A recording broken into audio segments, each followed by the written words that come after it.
আমি যখন ওবায়দুল্লাহর কোনো এক মাকে কবিতাটি কুমড়ো ফুলে ফুলে নিয়ে পড়েছে লতাটা, সবজি ডাঁটায় ভরে গেছে গাছটা, আর আমি চালের বড়ি শুকিয়ে রেখেছি।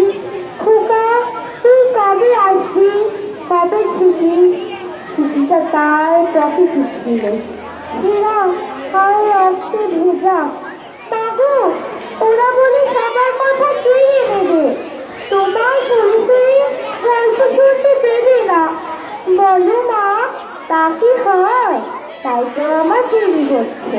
তোমার জন্য কথার ঝুড়ি নিয়ে তবেই না বাড়ি ফিরবো। ঠিক আছে মা, রাগ করো না, নাচে তো আর কটা দিন। পাগল ছিল না, পরে আর হাসে তোরে তোরে না করতে পারি। না শুনে শুয়ে করতে উঠি ধারে বসে থাকে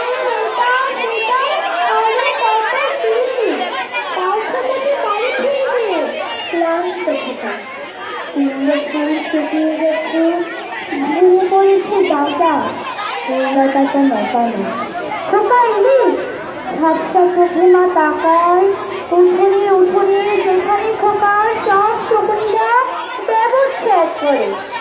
এখন মায়ের চোখে চলতে রোজ পুড়িয়ে দেয় শকুনিদের। তারপর দাওয়ায় বসে মা আবার ধান বাজে, বিনি ধানের খোল ভাজে। খোকা তার কখন আসে, কখন আসে? এখন মায়ের চোখে শিশির ভোর মেঘে রোদে দিতে ধরেছে। সবাইকে নমস্কার।